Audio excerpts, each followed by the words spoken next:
नमस्कार, मैं छत्तीसगढ़ अखबार के यूट्यूब चैनल इंडिया आजकल के स्टूडियो से सुनील कुमार। आज इस चुनाव की एक बड़ी घटना हो गई है। कांग्रेस का चुनावी घोषणा पत्र जारी हो गया है।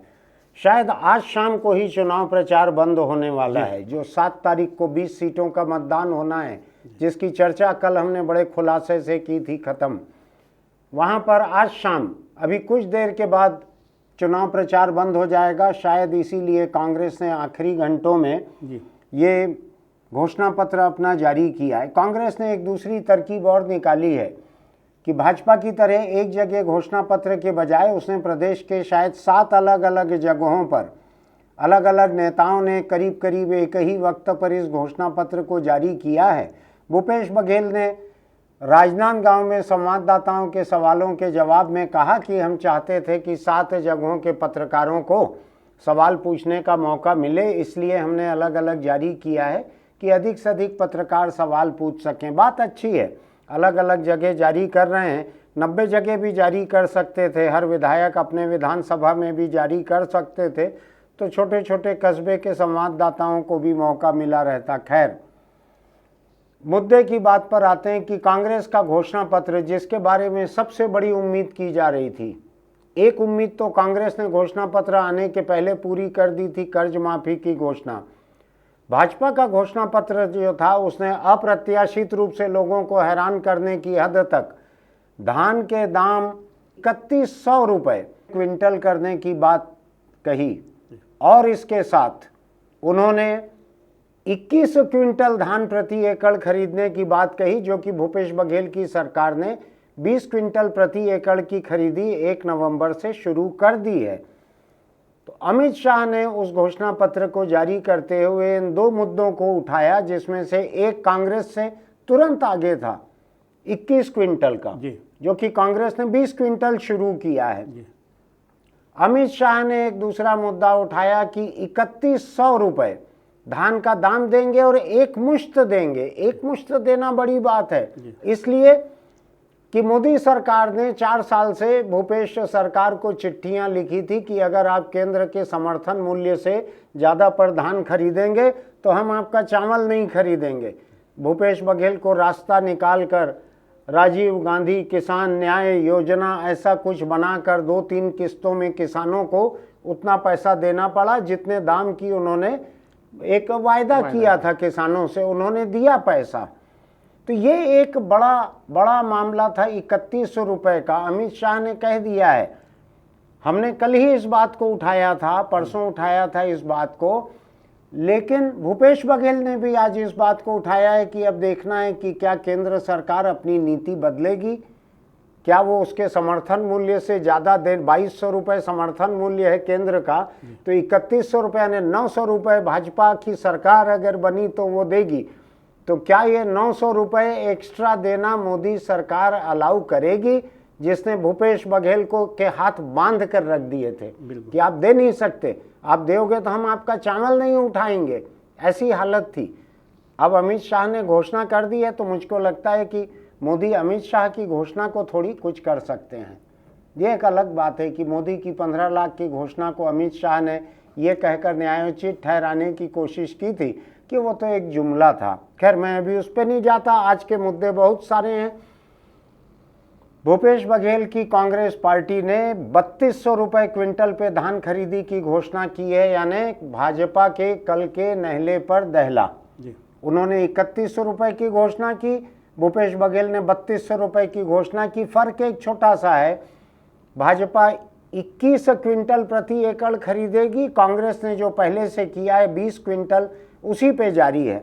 मैंने इसका थोड़ा सा एक हिसाब लगाने की कोशिश की, आपको बताता हूँ कि भाजपा 31 रुपये के हिसाब से 21 क्विंटल खरीदेगी, तो एक किसान को प्रति एकड़ 65,100 रुपये मिलेगा उसका, एक एकड़ का। अगर 21 क्विंटल उसकी पैदाइश बेचने लायक है तो 65,100 रुपये मिलेगा। लेकिन कांग्रेस से उसको 3200 रुपये के हिसाब से 20 क्विंटल का 64,000 रुपया मिलेगा। 1 क्विंटल धान बचेगा और उसको 1100 रुपया कम मिलेगा।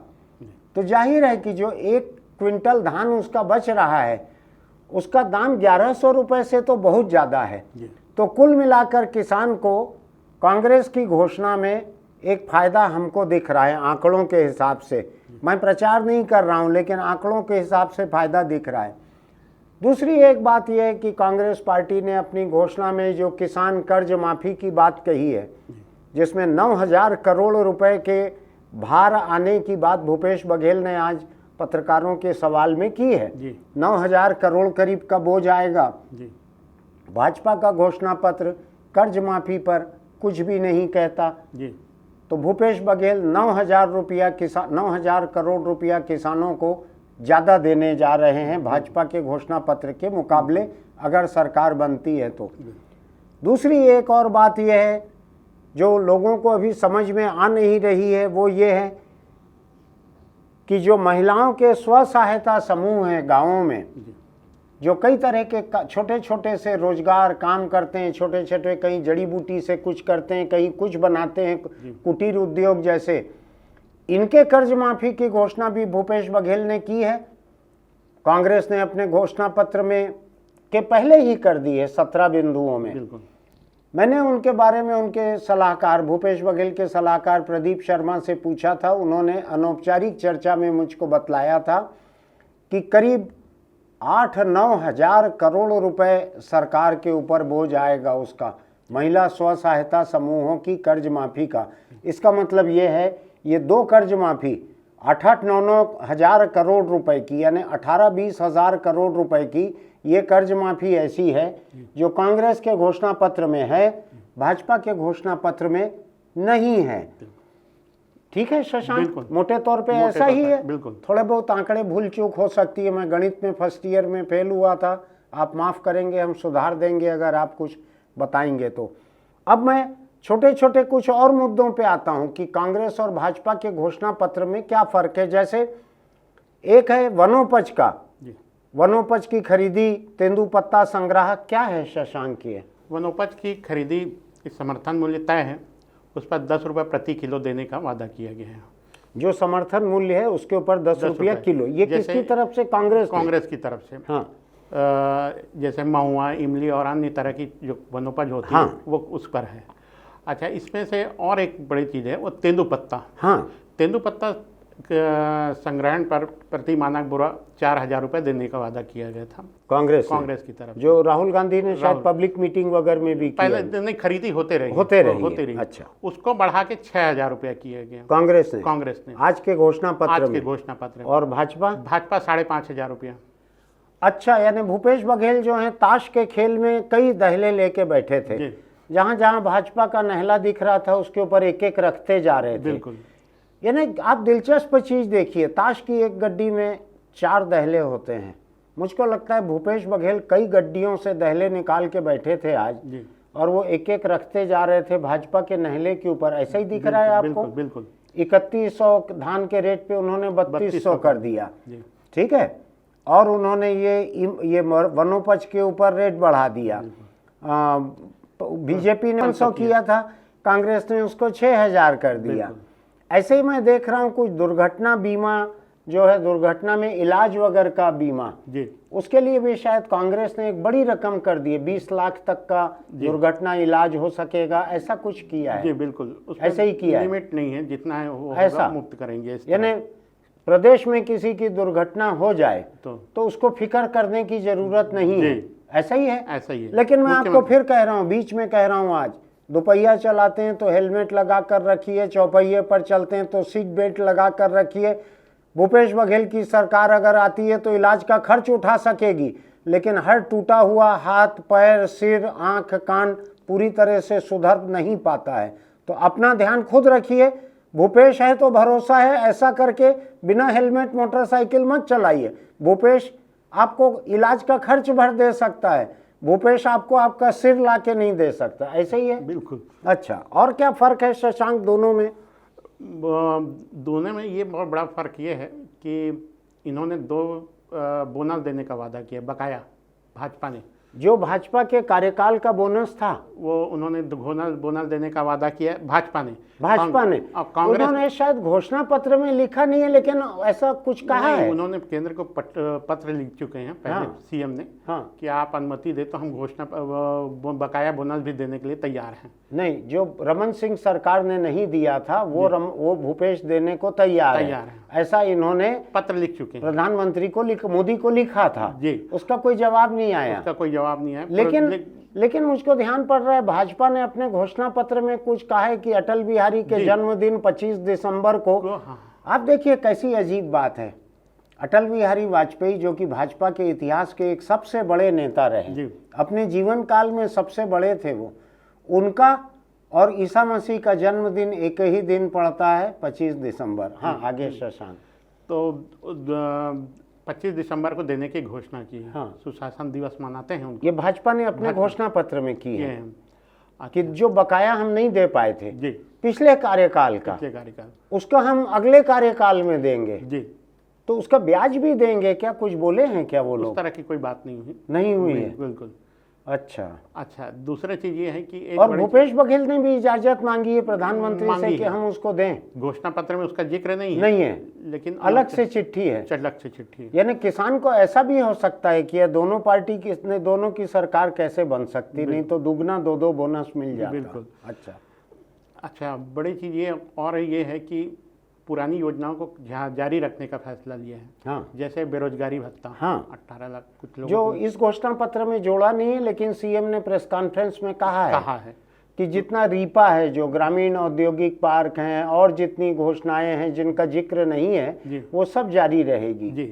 और भाजपा का घोषणा पत्र में इसके बारे में इसका जिक्र नहीं है, बेरोजगारी भत्ता को लेकर। बेरोजगारी भत्ता का भाजपा के घोषणा पत्र में जिक्र नहीं है। भूपेश की घोषणा पत्र में कम संख्या में लोगों को अभी तक मिल रहा है, उसकी शर्तें कड़ी हैं। शायद 17 लाख में से 1,30,000 को मिल पा रहा है अभी, ऐसा कुछ है ना? बिल्कुल। यानी बहुत लोगों को नहीं मिल पा रहा है। मिल रहा है जी, लेकिन उसको देना जारी रखेगी कांग्रेस अपना पुराना कार्यक्रम कोई भी रद्द नहीं कर रही। नहीं। अच्छा, शराबबंदी का इस बार जिक्र नहीं है, क्योंकि पिछली बार धोखा खा चुके हैं घोषणा करके। धोखा कौन खा चुके हैं? कमेटी की रिपोर्ट, भाजपा कांग्रेस धोखा वादा पूरा नहीं कर पाई। सीधा नहीं, धोखा जनता खाई थी कि कांग्रेस खाई थी? ये कहा जाए कि जनता ही खाई है। हाँ, वही मैं डर गया, मेरे को लगा कि कांग्रेस की सरकार धोखा खा गई शराबबंदी के मामले में। आप ऐसा तो नहीं बोल रहे हो? इतनी बड़ी घोषणाओं के लिए आबकारी राजस्व बहुत बड़ा इनके लिए वो रहा। और ये माना जाता है कि वो राजस्व को हाथ से नहीं जाना चाहती। नहीं, वो राजस्व तो ठीक है जो कांग्रेस पार्टी का एटीएम छत्तीसगढ़ को कहते थे जी। तो आबकारी उस हिसाब से भी शायद जरूरी रहा होगा इतने साल। लेकिन अब तो कर्नाटक में कांग्रेस की सरकार बन गई है, जो देश के सबसे संपन्न प्रदेशों में से एक है जी। अब तो कांग्रेस यहाँ पर शराबबंदी कर भी सकती थी चाहती तो जी। लेकिन उसने नहीं जोड़ा क्योंकि भरोसे की सरकार में अगर उसको याद दिला देते कि ये पूरा नहीं किए थे, थोड़ा साख कमजोर वो नहीं किया। तो वो एक मार्केटिंग की समझदारी है कि जब आप अपने सकारात्मक चीजों को सामने रख रहे हो तो नाकामयाबी को सामने मत गिनाओ। ऐसा ही है। बिल्कुल। अच्छा, कोई पत्रकारों ने कोई सवाल किया क्या इस बारे में? नहीं किया, कुछ हो रहा था, सवाल हो रहा था। अच्छा, दोनों ने ही गैस सिलेंडर को रिफिल करने पे, एक ने 500 रुपए देने पे कहा है, एक ने 500 रुपए की सब्सिडी जमा करने को कहा है कांग्रेस ने जी। भूपेश बघेल जैसा जोर डालकर कह रहे थे, उससे ऐसा लगता है कि कांग्रेस की सब्सिडी गैस सिलेंडर पर शायद 25 रुपया कुछ ज़्यादा हो रही है बीजेपी के मुकाबले जी। लेकिन कुल मिला के हालत ये है, उज्ज्वला हो, दूसरा हो, कोई सा भी हो, कांग्रेस पार्टी वो 500 रुपए या उससे कम में देगी सिलेंडर जी। ऐसा ही है, 500 रुपए सब्सिडी देने का। तो कुल मिलाकर यह है कि अब घरेलू महिलाएं संतुष्ट हो सकती हैं कि उनको 500 रुपए में सिलेंडर मिल जाएगा। लेकिन एक चीज बतलाओ शशांक, मैं कांग्रेस के घोषणा पत्र को देख रहा हूं, आपने जो मुद्दे बनाए हैं वो भी देख रहा हूं, इसमें मुझको भाजपा का एक वो नहीं दिख रहा है। भाजपा ने महिलाओं को महतारी वंदन योजना जो 12,000 रुपए साल हर विवाहित महिला को देने की जो बात कही है जी। भाजपा ने जी। क्या कांग्रेस के घोषणा पत्र में उसका कोई जवाब है? इसका कोई जवाब नहीं है। इसका कोई जवाब नहीं है? नहीं है। और लेकिन इसमें बड़ी राहत ये है कि महिला स्वयं सहायता समूहों को का कर्जा जो भारी भरकम है वो माफ़ किए हैं। लेकिन इसमें महिला सबसे देने की बात हो, सालाना 12,000 रुपया कुछ कोई भी राशि वो देने, लेकिन 1,000 रुपया महीना एक महिला के खाते में अगर आता था तो वो सीधे सीधे आता था। कर्ज माफी हुआ है तो समूहों की कर्ज माफी हुई है। बिल्कुल। तो दोनों थोड़ा अपील में फर्क भी हो सकता है। बिल्कुल।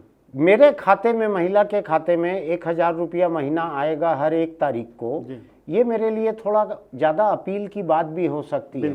तो आपको लगता है कि महिलाओं के लिए भाजपा के घोषणा पत्र का ये मुद्दा कि महिला को 1,000 रुपया महीना उसके खाते में मिलेगा, तो ये बतलाओ मुझको कि ये कांग्रेस के घोषणा पत्र से बीजेपी तुलना करके अगर महिलाओं को बताएगी कि देख तोला महतारी बोलते भूपेश, 1 पैसा नहीं दे है तोला, तो कुछ महिला पे असर होगा? ऐसा अपील पड़ेगा, अपील तो करेगा क्योंकि डायरेक्ट खाते में जाएगा। दूसरा, मैं भाजपा के घोषणा पत्र में एक चीज और देख रहा हूँ। उन्होंने कहा है कि बीपीएल बालिका के जन्म पर 1.5 लाख का आश्वासन प्रमाण पत्र मिलेगा। अभी खुलासा नहीं है कि आश्वासन क्या होगा, कि महिला बच्ची जो है 21 साल की होगी तब मिलेगा, क्या होगा। लेकिन मैं इसको मानता हूं कि ये बीपीएल बच्ची के को बढ़ावा देने का एक काम है, ये कांग्रेस के इसमें नहीं दिख रहा है। बिल्कुल। दूसरा एक चीज जो हम पिछली चर्चा की थी हमने भाजपा के घोषणा पत्र में, उसके बाद मुझको लोगों ने बतलाया कि भाजपा ने अपना जो एक लंबा घोषणा पत्र उसका 56 पेज का आया है, प्रधानमंत्री मोदी की गारंटी के नाम से आया है। 56 पेज क्यों रखा गया है मुझको ठीक से मालूम नहीं है। प्रधानमंत्री शायद 56 इंच छाती की बात करते हैं तो प्रति इंच एक पेज है, क्या है 56 इंच 56 पेज पता नहीं है मुझको। लेकिन शायद उसमें ऐसा जिक्र है, किसी ने मुझको कहा है कि 1ली से 8वीं तक के स्कूली बच्चों को सुबह का नाश्ता दिया जाएगा सरकारी स्कूलों में। ये भाजपा के घोषणा पत्र में ये बात है। आपको ध्यान होगा हमने पहले भी ये बात की थी कि मैंने भूपेश बघेल की सरकार को, दूसरे सभी राजनीतिक दलों को एक एक पन्ना दिया था। भूपेश बघेल जी को 2 साल पहले से, 1.5 साल पहले से दिया था 3-4 लोगों के मार्फत कि ये लागू करना चाहिए। 30 लाख बच्चे हैं, 30 लाख बच्चों को साल में 250 दिन अगर सुबह का नाश्ता दिया जाए तो कुल 300 करोड़ रुपए का बोझ पड़ रहा था। लेकिन आज मुझको भूपेश बघेल जी के कांग्रेस के घोषणा पत्र में वो नहीं दिखा। वो नहीं है। बीजेपी के घोषणा पत्र में है। 1ली से 8वीं तक है, 9वीं से 12वीं तक के बच्चों का शायद जिक्र नहीं है, लेकिन 1ली से 8वीं तक के बच्चों को अगर सुबह नाश्ता स्कूल में मिलेगा, मैंने कहा था एक रिकॉर्डिंग में कहा था कि मैं अपना वोट उसी को दूंगा। तब मैं देखता हूं और किसी पार्टी की घोषणा आती है कि नहीं तो इस एक मुद्दे पर मेरा वोट भाजपा को रहेगा, मेरी सहमति असहमति अलग है। ये कांग्रेस के घोषणा पत्र में तो आपको बच्चों को नाश्ता नहीं दिखा ना? बिल्कुल नहीं दिखा। क्यों इन्होंने ऐसा किया होगा? छोटा सा खर्च था। भूपेश बघेल तो बड़ा गरीब का गांव का बात करते हैं। जी, उन्होंने पूरा जोर स्वामी आत्मानंद योजना पर जहन लगाया। अच्छा, तो यानी आपका ये कहना है कि केजी टू पीजी जो शिक्षा उन्होंने फ्री की है, प्राइमरी से लेके और केजी से लेके, प्राथमिक शाला, प्ले स्कूल से लेके इंजीनियरिंग मेडिकल तक की, इंजीनियरिंग मेडिकल के पीजी तक की सारी शिक्षा उन्होंने फ्री कर दी सरकारी स्कूल कॉलेज। तो आपका कहना है कि नाश्ते के मुकाबले ये ज्यादा बड़ा काम उन्होंने किया है? हाँ बिल्कुल। ट्यूशन फीस वगैरह सारी चीज़ें मुफ्त कर दी हैं। एडमिशन फीस, ट्यूशन फीस सभी माफ़ कर दिया है। और जो स्वामी आत्मानंद स्कूलों का अपग्रेडेशन है, जो अभी तो 650 स्कूलों को हुआ है, 6,500 करीब स्कूल हैं, तो कंटिन्यू करने की योजना है।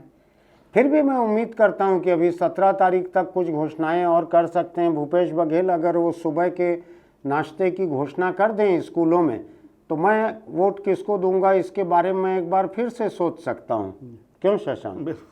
अब और बतलाइए क्या फ़र्क है कांग्रेस के घोषणा पत्र में और बीजेपी में? एक बड़ी घोषणा ये पत्र में वही जिक्र है जिसको पहले भी अपन किए थे, 200 यूनिट बिजली फ्री। 200 यूनिट बिजली फ्री। भाजपा ने बिजली को छुआ भी नहीं छुआ है। नहीं है। बिजली छूने के नाम से एक आध बार कभी भाजपा को झटका लग गया होगा, तार वार में हाथ लग गया होगा, तो छू नहीं रही है बिजली को। बिल्कुल नहीं छू रही, बिल्कुल नहीं छुआ है उसने। और पुरानी जो योजना थी बिजली हाफ योजना, जो 400 यूनिट में 50% होता है, हाँ, वो जारी रहेगी। हाँ, मतलब कांग्रेस की कांग्रेस भूपेश सरकार की। हाँ, तो ये एक बड़ा फैसला है, बड़ा लोक लुभावन है। हाँ, क्योंकि इससे तो हर नहीं, बड़ा फैसला है। मुझको अगर ध्यान पड़ता है तो मेरे घर के बिजली बिल में भी शुरू का कुछ हिस्सा कम होता है, यानी कुछ यूनिट में आधा होता है या मुफ्त रहता है, कुछ कटौती उसमें होके आता है बिजली बिल, मुझको ध्यान है वो। एक चीज मुझको बतलाइए जो मुझको समझ में नहीं आ रहा है, इसमें कांग्रेस के घोषणा पत्र के पहले ही है, ट्रांसपोर्ट व्यवसाय से जुड़े हुए वाहन मालिकों का 2008-18 तक का 726 करोड़ का मोटर यान कर ब्याज माफ हो जाएगा। क्या मतलब है इसका? इसमें बहुत ज़्यादा क्लियर तो नहीं है, लेकिन बकाया राशि थी। हाँ, कुछ परिवहन व्यवसायी इसको माफ करने की मांग कर रहे थे। ये परिवहन तो ये बस वाले, ट्रक वाले, मेटाडोर वाले ऐसे ही होंगे। बिल्कुल बिल्कुल। तो ये लोग तो कमाते हैं उस व्यवसाय से। बिल्कुल। तो ये इन्होंने समय पे पैसा नहीं पटाया, उसका ब्याज लगा। बिल्कुल। हालांकि उनकी संख्या बहुत कम है, कोई बहुत ज़्यादा नहीं है। हाँ, लेकिन राशि बहुत बड़ी है। राशि बहुत बड़ी है, 726 करोड़। मैंने जो बच्चों के नाश्ते का कहा था, वो बच्चों को दिन में 2.5 बार नाश्ता दिया जा सकता था इतने में। तो ये क्यों इतनी बड़ी रकम इस व्यवसाय की माफ कर रही है सरकार? इसका कोई बहुत ज़्यादा ठोस कारण तो समझ में नहीं आया कि क्यों कर रही है, क्योंकि ये अच्छे बड़े बड़े लोग ही हैं, मतलब 6600 बहुत ज़्यादा। आप एक बात बतलाओ मुझको जी, ये चुनाव के इतने करीबी ये सब बात हो रही है, ये इसका कुछ चुनावी चंदे से लेना देना हो सकता है क्या? सुप्रीम कोर्ट में अभी एक केस चल रहा है, पॉलिटिकल बॉन्ड, इलेक्शन बॉन्ड, जो चुनावी पार्टियों को, जो राजनीतिक दलों को जो चंदा देते हैं, तो जो चंदा देते हैं उसके बदले में उनको सरकार कई तरह के कंसेशन देती है, रियायत देती है। क्या ये कांग्रेस पार्टी को चंदा देने से जुड़ा हुआ कोई मामला है क्या? 726 करोड़ रुपए का। मैं एक गवर्नमेंट ऑफ इंडिया के एक सेक्रेटरी जो काम किए हुए हैं, उससे मेरी बात हो रही थी। हाँ, बहुत पुरानी बात है। हाँ, वो बता रहे थे कि किस तरह सब्सिडी करने पर या किसी का रेट बढ़ाने या घटाने पर कितना पैसा मिल जाता है। हाँ, चंदे के रूप में सत्तारूढ़ दल को चंदे के रूप में मिल जाता है। लेवल पे रहे हैं। हाँ, वो देखते हुए। हाँ, तो पार्टियां कर लेती हैं, जो अपने लिए व्यवस्था कर लेती हैं। मैं समझ रहा हूँ आप किनके बारे में बोल रहे हैं, उनका बड़ा लंबा अनुभव है ऐसे फैसले लेने में, जिसमें किसी उद्योग के, व्यापार के एक तबके को बड़ा फायदा दिया जाता है और उस फायदे को कैलकुलेट करके उसका एक हिस्सा चंदे के रूप में ले लिया जाता है। ऐसा हुआ है, नया नहीं है, पहले भी होते आया है। हर सरकार करती है, हर सत्तारूढ़ पार्टी अपने इस किस्म के सौदे लेके सरकार के पास जाती है, उसको करवाती है। ऐसे कामों के लिए ही सत्तारूढ़ पार्टी का कोषाध्यक्ष भी एक रहता है। बिल्कुल ऐसा ही है। बिल्कुल, जो अभी यहाँ नहीं दिख रहे हैं कई दिनों से। बिल्कुल ऐसे ही है जी। तो ये अभी रहस्यमय है कि ये 726 करोड़ रुपया सरकार क्यों माफ करने पे उतारी हुई है। कारोबारियों का, एक खास कारोबार का मुझको जो याद पड़ रहा है कि ये कारोबार मोहम्मद अकबर से जुड़ा हुआ कारोबार है। वही यहाँ के ट्रांसपोर्ट मिनिस्टर हैं। बिल्कुल। और उनके निजी पहचान के भी बहुत सारे ट्रांसपोर्टर, बहुत सारे बस ऑपरेटर, बहुत मालिक होंगे। मुझको ये भी ध्यान पड़ रहा है कि यहाँ के रायपुर के जितने बड़े बड़े कांग्रेस नेता हैं, चाहे वो कोई दुबे हों कि कोई और हों, ये सारे लोग बड़े बड़े ट्रैवल ऑपरेटर्स हैं, बड़े बड़े बस ऑपरेटर्स हैं ये लोग। ये सब उसी कारोबार का है ये। बिल्कुल बिल्कुल। तो 726 करोड़ बड़ा रुपया है, इसलिए मैं इसकी थोड़ी ज़्यादा चर्चा कर लिया हूँ। मेरे पास कोई सबूत नहीं है शक करने का, लेकिन मुझको ये रहस्यमय लग रहा है कि किसी एक कारोबार का इतना बड़ा पैसा सरकार माफ़ करने पर उतारू है। गजब की बात है। और क्या लग रहा है आपको शशांक इसमें, कांग्रेस के घोषणा पत्र में? इसमें एक चीज़ और है कि जैसे तीवरा, हाँ, तीवरा वैसे उत्पादन तो कम होता है, लेकिन बहुत कम होता है। मेड़ वेड़ पे लगाते हैं लोग, थोड़ा सा दोहरा फसल नहीं ले पाते, डबल फसल। वो लोग तीवरा वैसे जैसे उत्पादन होता है, लेकिन उसकी भी समर्थन मूल्य पर खरीदी होगी, ये व्यवस्था करेगी। कितना रखेगा ये अभी तय नहीं है, लेकिन कहा है सरकार ने। और बड़ी चीज़ तो यही है। हाँ। और पुरानी जितनी योजनाएं हैं वो चलती रहेगी। हाँ। पार्क वगैरह का, ग्रामीण औद्योगिक पार्क वगैरह हाँ। का, और भी इस तरह की बातें घोषणा पत्र में प्रमुख रूप से हाँ। किए गए हैं। हाँ। मैं एक दूसरी बात कहना चाहता हूँ। मैं अभी भाजपा के घोषणा पत्र को देख रहा था, पलट रहा था कांग्रेस से तुलना करने के लिए। मुझको वो घोषणा पत्र जो है गीला मिला, पूरा पन्ने गीले थे, उसके चिपके हुए थे जी। फिर पता लगा कि प्रधानमंत्री नरेंद्र मोदी की जो तस्वीर है कवर पेज के, उसके आंसुओं से पूरा भीग गया था। किस लिए भीग गया था? उन्होंने कहा कि कांग्रेस की सरकार के इस राज में 700 किसानों ने आत्महत्या की है। मैं एकदम हड़बड़ा गया, क्योंकि मुझको इतनी खबरें याद नहीं पड़ रही किसान आत्महत्या की। मैंने मालूम करने की कोशिश की कि क्या भूपेश बघेल के 4 साल के जो आंकड़े, ये आंकड़े 5 साल के अभी एनसीआरबी के उसमें नहीं है, नेशनल क्राइम रिकॉर्ड ब्यूरो के वेबसाइट पे नहीं, 4 साल के हैं।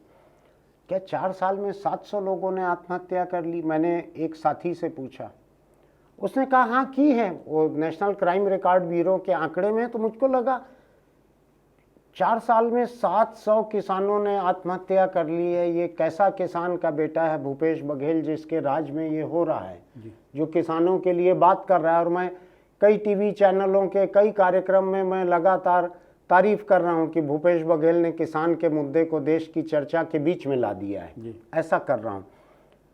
अभी मैंने निकलवाया आंकड़ा, भाजपा के सरकार में जो रमन सिंह की सरकार थी, उसमें 2006 से 2010 के बीच, ध्यान से सुनिएगा, भूपेश बघेल की सरकार में 700 किसानों ने आत्महत्या की, ऐसा भाजपा ने अपने घोषणा पत्र में कहा है। आंसुओं से भीगा हुआ है घोषणा पत्र। अभी आंकड़े बतलाते हैं नेशनल क्राइम रिकॉर्ड ब्यूरो के, 2006 से 2010 के बीच रमन सिंह की सरकार थी। हर साल औसतन 1555 किसान की आत्महत्या हुई है। कितनी? 1555, यानी 2.25 गुना जितने की अभी 4 साल में हुए हैं, इससे 2.25 गुना किसानों की आत्महत्या हर साल हुई है रमन सिंह के कार्यकाल में। 2006 से 2010 के बीच हर साल 1555, यानी हर दिन औसतन 4 से अधिक छत्तीसगढ़ी किसानों ने खुदकुशी की थी। अभी 4 साल में 700 है, ध्यान रखिएगा जरा जो मैं पढ़ने जा रहा हूं।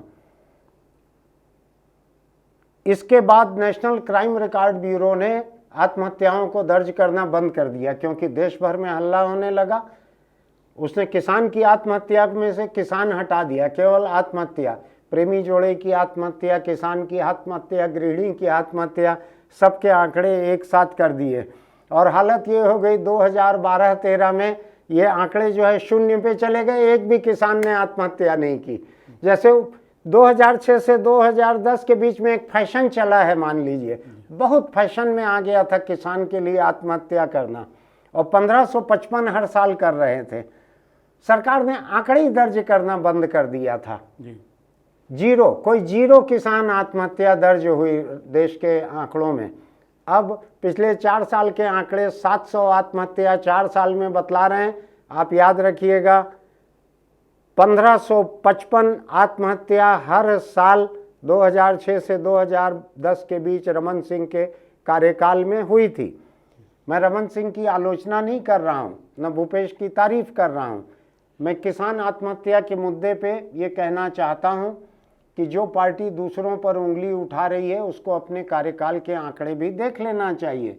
मेरा कोई विरोध नहीं है भाजपा से, लेकिन बड़े बूढ़े कहते हैं कि जब एक उंगली आप किसी दूसरे के तरफ उठाते हो तो कम से कम 3 आपके खुद के तरफ रहती हैं। क्या कहना है शशांक किसान आत्महत्या? जैसे इस तरह के मामले उठते थे विधानसभा में, एकमात्र जवाब यही रहता था कि घरेलू पारिवारिक कारणों से, प्रेम प्रसंग, अवैध संबंध, शराब, इस तरह के शराब, और किसी मामले में जांच भी कराई गई तो पता चला कि इनके यहाँ धाना था, चावल था, खेती थे वगैरह वगैरह।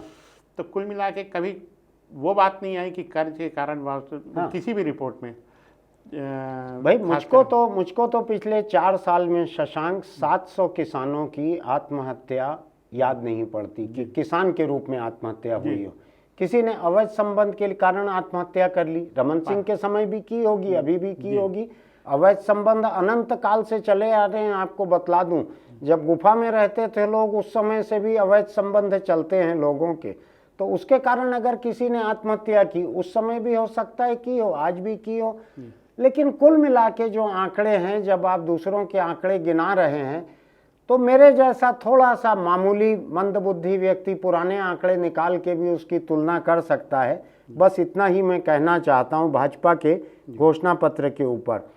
और क्या लग रहा है शशांक आपको कांग्रेस के घोषणा पत्र में? मकान कितना मकान बनाएंगे, क्या करेंगे? ये गरीबों के मकान के लिए ये इन्होंने कह दिया है कि भाजपा के घोषणा पत्र में ये है कि 18 लाख मकानों के लिए पहले ही कैबिनेट में फैसला लेंगे कहा है उन्होंने। बिल्कुल राशि स्वीकृत करेंगे, ऐसा है वैसा ही।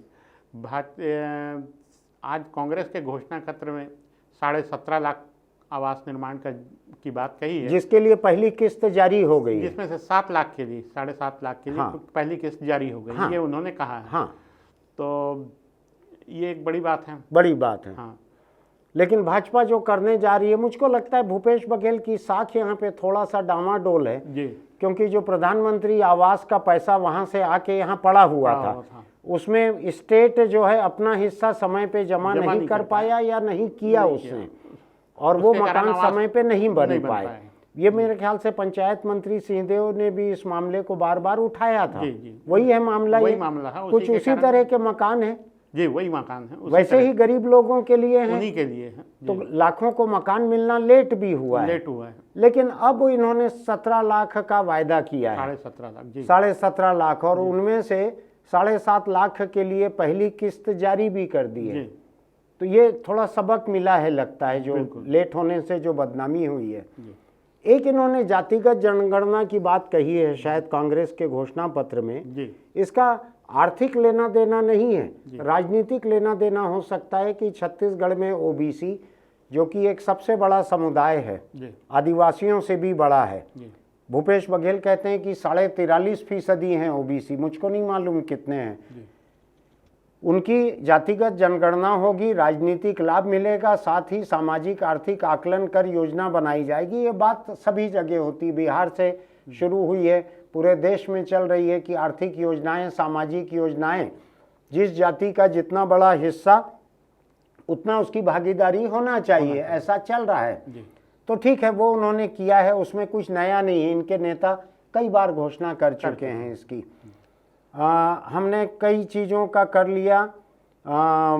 भूमिहीन कृषि योजना में 7,000 से बढ़ाकर 10,000, ये भूमिहीन मजदूर जो हैं जी, खेतीहर मजदूर, वो योजना चल ही रही है, वो चल ही रही है, उसको 7,000 से बढ़ा के 10,000 कर दिया। यही बात उन्होंने, राजीव गांधी के नाम से चल रही है। हाँ। योजना भाजपा वाले दीनदयाल उपाध्याय के नाम से। अच्छा, बस। लेकिन नोट में नाम किसी का नहीं रहता, न राजीव गांधी का रहता, न दीनदयाल का रहता। आपको जब मिले तब आपको ले लेना चाहिए।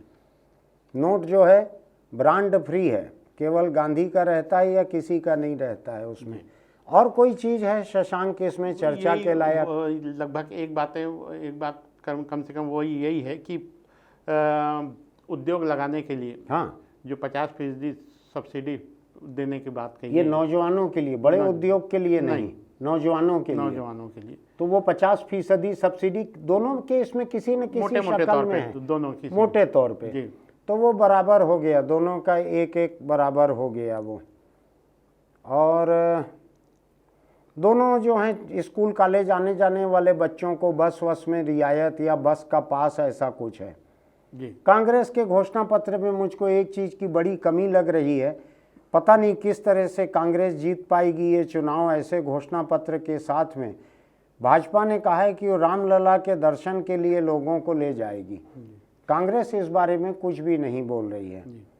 कायदे की बात तो यह है कि कांग्रेस जैसी हिंदू पार्टी को इस बारे में कहना चाहिए था कि हम 2 बार ले जाएंगे रामलला के दर्शन को, या माँ बाप के साथ ले जाएंगे। आप श्रवण कुमार बन के माँ बाप को ले जाना वहाँ पे, कुछ ऐसा करती तो 21 रहता कि हम लोग नाहक ही हेडिंग लगा दिए हैं कि भाजपा के नहले पे भूपेश का दहला। भूपेश ने तो रामलला दर्शन के लिए कुछ भी नहीं कहा है। नहीं कहा है, लेकिन राम वन गमन पथ तो बनवा रहे हैं। हाँ, कौशल्या माता का जीर्णोद्धार वर्षों बाद हुआ है। अच्छा, तो ये उससे ज़्यादा महत्वपूर्ण है जो यहाँ है, कम से कम उसको ही कर दिए। अच्छा जी, लेकिन ये रामलला के दर्शन के लिए भी भूपेश अगर कह देते, भाजपा ने वही तीर्थ यात्रा योजना को फिर से जारी रखने का फैसला लिए, जो ये बंद कर चुकी, बंद किए हैं। अब उनको ये लगता है कि ये मध्य प्रदेश में शिवराज ने भी घोषणा की है। जी, मुझको ये ध्यान पड़ रहा है कि मध्य प्रदेश में शिवराज की एक घोषणा जो है वो और महत्वपूर्ण है, उसका कोई जिक्र कांग्रेस और भाजपा दोनों के इसमें नहीं है।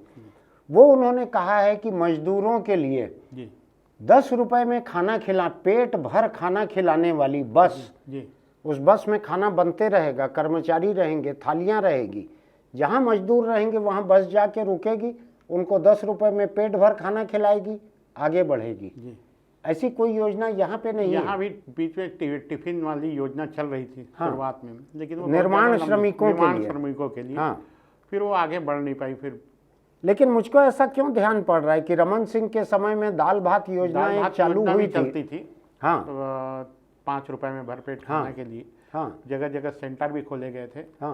फिर एक आधी 2 जगह चल रही है वो, शायद बंद भी हो गई। इस तरह की है।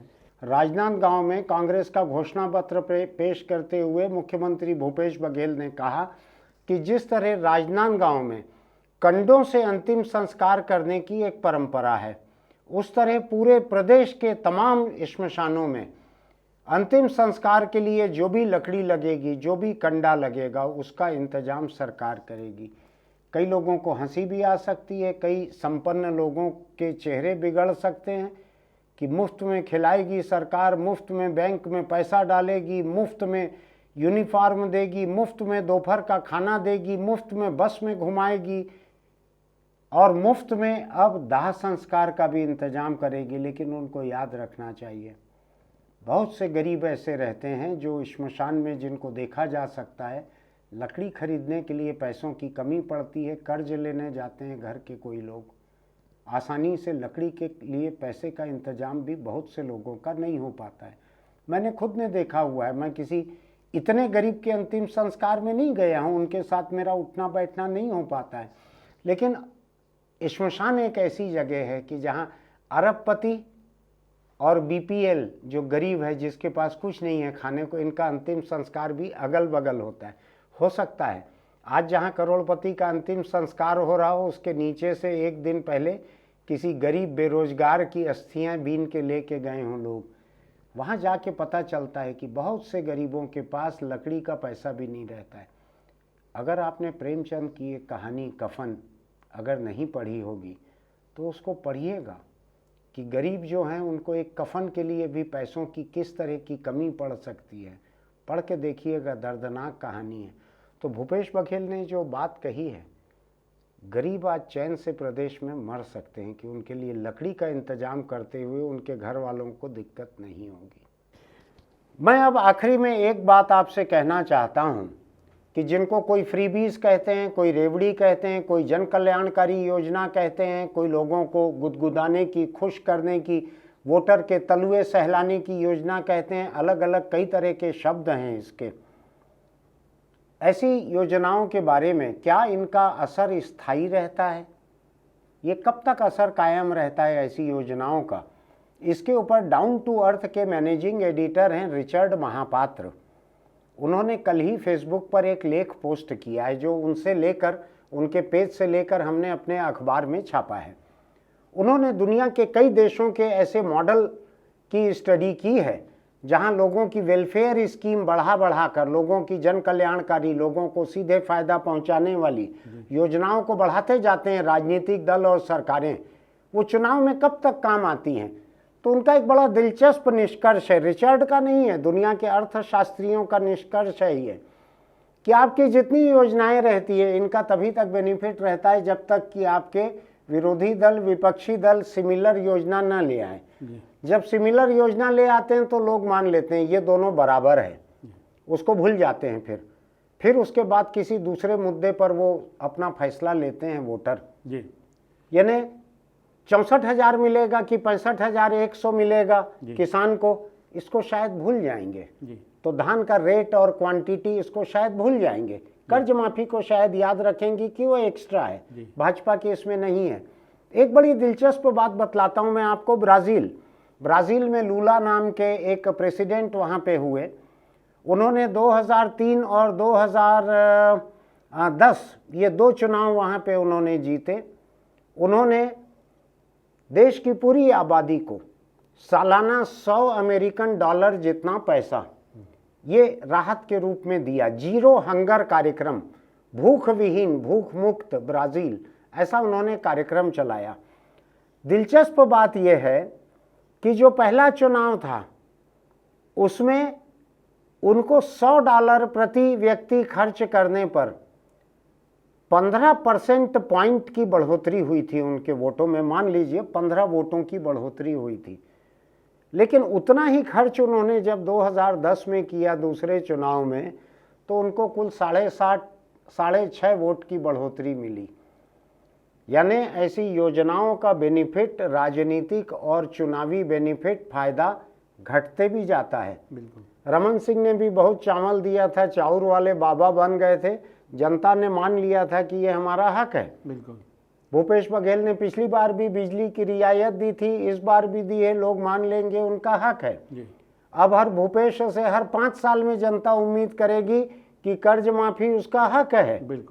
तो ये याद रखने की ज़रूरत है नेताओं को भी कि इन फायदे देने का, इन डायरेक्ट बेनिफिट डिलीवरी का, इसका एक सीमित फायदा रहता है और हर चुनाव में उनका फायदा घटते चलता है। लोगों को लगते रहता है कि ये तो हमारा हक है और ये इनकी जिम्मेदारी है। तो देखते रहिएगा, हमारी बात को हम चुनाव चर्चा को जारी रखेंगे।